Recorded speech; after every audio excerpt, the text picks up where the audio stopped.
तो जिन कमरों में बच्चों के भविष्य का खाका खींचा जाना था, उनमें धमाकों का ब्लूप्रिंट बनाया गया और दिल्ली को दहलाने की साजिश की गई। आपको बता दें कि AIU यानी एसोसिएशन ऑफ इंडियन यूनिवर्सिटी ने अल फलाह यूनिवर्सिटी की सदस्यता रद्द कर दी है और तमाम एजेंसियां लगातार यूनिवर्सिटी में जांच कर रही हैं। अब बड़ी खबर क्या है यह आपको समझना जरूरी है। लाल किले के पास हुए आतंकी हमले में जैसे जैसे जांच आगे बढ़ रही है, रहस्य की कई परतें खुलती जा रही हैं। लाल किले के पास एक सफेद कार अचानक धमाके से उड़ गई। शहर कुछ पल के लिए थम गया। किसी ने नहीं सोचा था कि इस विस्फोट के तार एक यूनिवर्सिटी के हॉस्टल के कमरे में छिपे होंगे, कुछ पुराने पन्नों, कुछ अजीब शब्दों और कुछ अनकहे संकेतों में। फरीदाबाद की अल फलाह यूनिवर्सिटी के 2 डॉक्टर्स के नाम सामने आए, डॉक्टर मुज्जमिल शकील और डॉक्टर उमर। दोनों पढ़े लिखे, एजुकेटेड, शरीफ माने जाने वाले और मेडिकल रिसर्च से जुड़े हुए थे, द सो कॉल्ड एलीट। लेकिन उनके कमरों में जो मिला उसने देश की सुरक्षा एजेंसियों को अलर्ट कर दिया है, झकझोर दिया है। दिल्ली आतंकी हमले के कोड वर्ड का पर्दाफाश। आतंकी डॉक्टर्स के कमरे से डायरी बरामद की गई है। डायरी में आतंकियों ने कई कोड वर्ड लिखे हैं। डायरी में करीब 25 लोगों के नाम हैं। सुरक्षा एजेंसी के हाथ लगी डॉक्टर उमर और डॉक्टर मुज्जमिल की डायरी, जिससे दिल्ली धमाके के कई सवालों के जवाब मिलने की संभावना है। एक डायरी फिदाइन आतंकी डॉक्टर उमर के कमरा नंबर 4 से मिली है, जबकि दूसरी डायरी आतंकी डॉक्टर मुज्जमिल के कमरा नंबर 13 से मिली है। इसके अलावा पुलिस को एक डायरी मुज्जमिल के उस कमरे से भी मिली है जहां से पुलिस ने 360 किलो विस्फोटक बरामद किया था। यह अल फलाह यूनिवर्सिटी से महज 300 मीटर की दूरी पर है। इन सभी डायरीज में कोड वर्ड्स का इस्तेमाल किया गया है। सोचिए, डिजिटल से ये लोग वापस डायरीज में शिफ्ट कर गए, लेकिन इस डायरी का इस्तेमाल कैसे हुआ यह हम आपको बताएंगे। जांच एजेंसियों को पहली नजर में डायरी एक सामान्य नोटबुक लगी, लेकिन जब जांचकर्ताओं ने पन्ने पलटे तो डायरी में लिखी हर लाइन अपने साथ आतंक के रहस्य समेटे हुए थी। शुरुआत में लगा कि इसमें किसी मेडिकल लैब या लॉजिस्टिकल प्रोजेक्ट से जुड़ी बातें होंगी, लेकिन इसके नोट्स देखे गए तो इसमें कोड वर्ड्स में किसी बड़े ऑपरेशन को अंजाम देने की कहानी लिखी जा रही थी।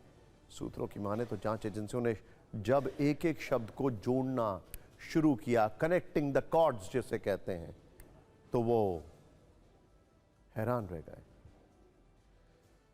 आतंकियों के कोड वर्ड थे शिपमेंट और पैकेज। माना जा रहा है कि ये विस्फोटक के लिए थे।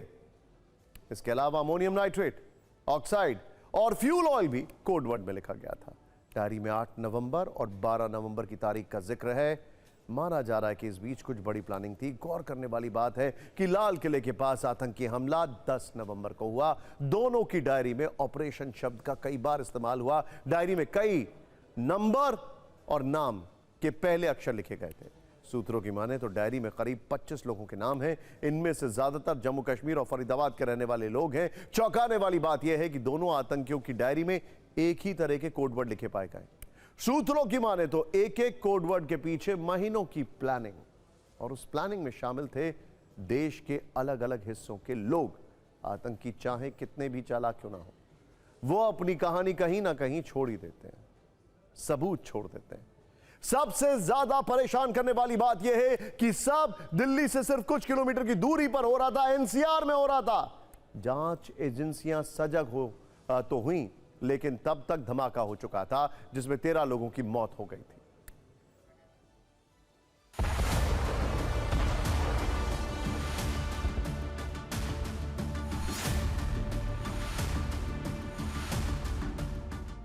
दिल्ली में लाल किला के सामने हुए धमाके की जांच कर रही एजेंसी को डॉक्टर उमर और डॉक्टर मुजम्मिल के कमरे से मिली है डायरी और नोटबुक, जो अब दिल्ली धमाके के कई सवालों के जवाब देगी। इसमें जो विस्फोटक है उनके लिए कोडवर्ड्स का इस्तेमाल किया गया था, शिपमेंट और पैकेज के तौर पर। इसके अलावा जो मैग्नीशियम, जो विस्फोटक था, जो ऑक्साइड था और जो भी तरीके की चीजें बम बनाने में ये लोग इस्तेमाल करने वाले थे, उनके लिए भी एक स्पेशल कोड वर्ड का इस्तेमाल किया गया था और ये लोग विदेश में बैठे अपने हैंडलर से भी एनक्रिप्टेड रूट के जरिए बातचीत करते थे और उनको जो भी आदेश मिलता था वो भी उसी पर मिलता था।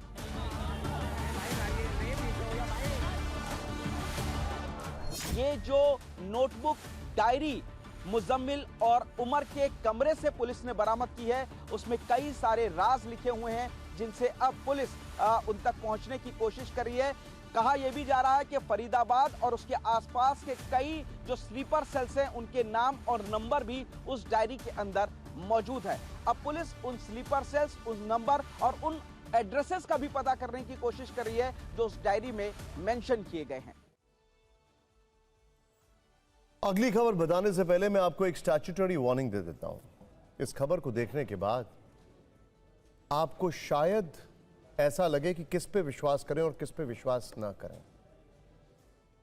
मैं जानबूझ के कह रहा हूं क्योंकि हम बात कर रहे हैं लेडी डॉक्टर शाहीन सईद की, जो भारत में रहती है, भारत में रहती थी, अल फला यूनिवर्सिटी में पढ़ाकर कमाती थी, लेकिन गुणगान आतंकियों के।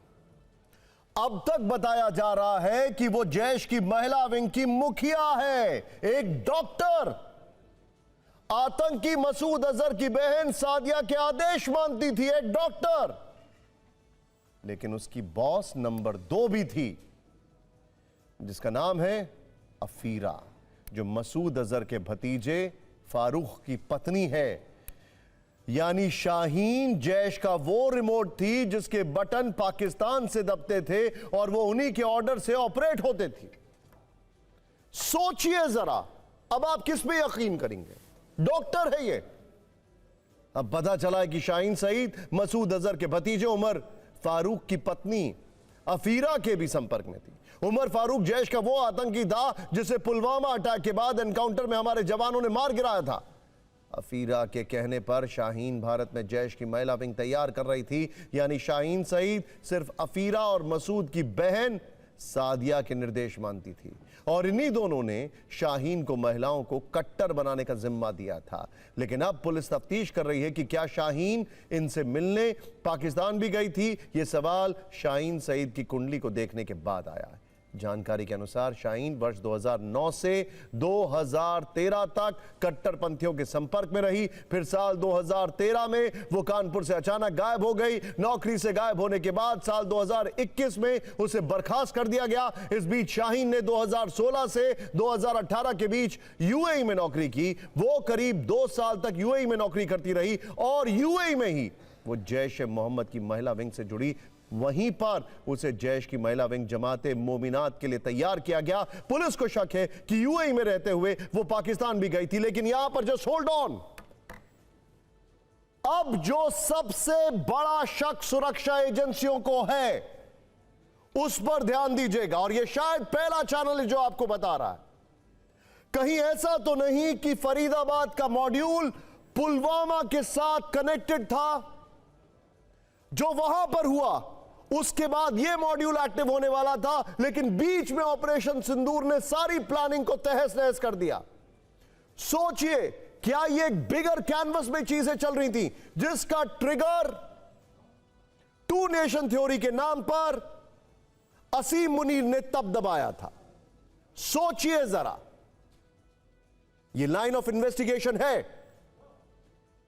आपको याद होगा ऑपरेशन सिंदूर के दौरान केंद्र सरकार ने कहा था कि अगर देश पर कोई आतंकी हमला हुआ तो इसे एक्ट ऑफ वॉर माना जाएगा। कल सरकार ने दिल्ली ब्लास्ट को आतंकी हमला बताया। जैसे ही कैबिनेट ने प्रस्ताव पास किया, कांग्रेस ने एक्ट ऑफ वॉर की चर्चा शुरू कर दी। कांग्रेस ने एक्ट ऑफ वॉर की चर्चा शुरू कर दी। कांग्रेस नेता सरकार से सवाल पूछ रहे हैं, क्या भारत पाकिस्तान को अब जवाब देगा? पार्टी सरकार को एक्ट ऑफ टेरर और एक्ट ऑफ वॉर की याद दिला रही है। कांग्रेस नेता पवन खेड़ा ने कहा है कि सरकार इस हमले को किस तरह से देख रही है, क्योंकि इस हमले को बाहरी ताकतों का समर्थन है। कांग्रेस नेता सुप्रिया श्रीनेत्र ने पूछा है कि क्या नरेंद्र मोदी अपनी ही बयानबाजी में फंस गए?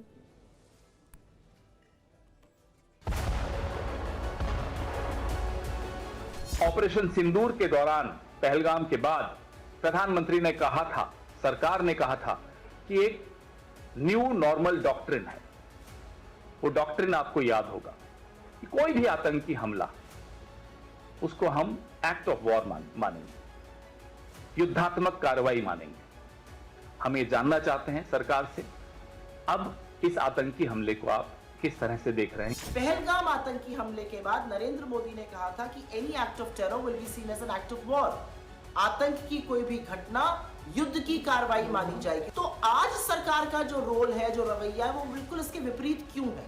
और सवाल सबसे बड़ा यह है कि क्या पहलगाम आतंकी हमले के बाद नरेंद्र मोदी ने अपने बड़बोलेपन में इस देश की सुरक्षा के साथ खिलवाड़ किया था? Did he put deterrence on its head? और क्या आज वो अपनी बयानबाजी के चक्रव्यूह में खुद फंस गए? 2 दिन अगर ये बताने में लगेंगे कि ये आतंकवादी घटना थी, और अगर ये आतंकवादी घटना थी तो क्या अब सरकार इसको एक्ट ऑफ टेरर को एक्ट ऑफ वॉर मानेगी? मुझे एक इंसिडेंट याद आ रहा है और आप सबको भी शायद ये पता होना चाहिए कि जब 9/11 हुआ था अमेरिका में, तो सेक्रेटरी ऑफ स्टेट थे, उन्होंने सभी सत्ता पक्ष विपक्ष के नेताओं के साथ बैठक की और सबने एक डिसीजन लिया कि जब तक जवाब नहीं दिया जाएगा तब तक कोई भी इस पे ना तो राजनीति करेगा, ना ही कोई ऐसा स्टेटमेंट देगा जो नेशनल इंटरेस्ट को कॉम्प्रोमाइज करेगा। मुझे लगा कि आपको बता देना चाहिए, बस एक छोटा सा स्टेटमेंट। एक्ट ऑफ वॉर वाले सवाल के बीच थोड़ी देर पहले गृह मंत्री अमित शाह ने दिल्ली ब्लास्ट पर कड़ा संदेश दिया है। उन्होंने कहा कि दिल्ली में धमाका करने वालों को ऐसी सजा मिलेगी जो दुनिया को संदेश देगी। ऐसी सजा देंगे जिसके बाद दोबारा हमले की हिम्मत नहीं होगी। दिल्ली ब्लास्ट के दोषियों को बख्शा नहीं जाएगा, दोषियों को कड़ी से कड़ी सजा दी जाएगी। बहुत बड़ा स्टेटमेंट है।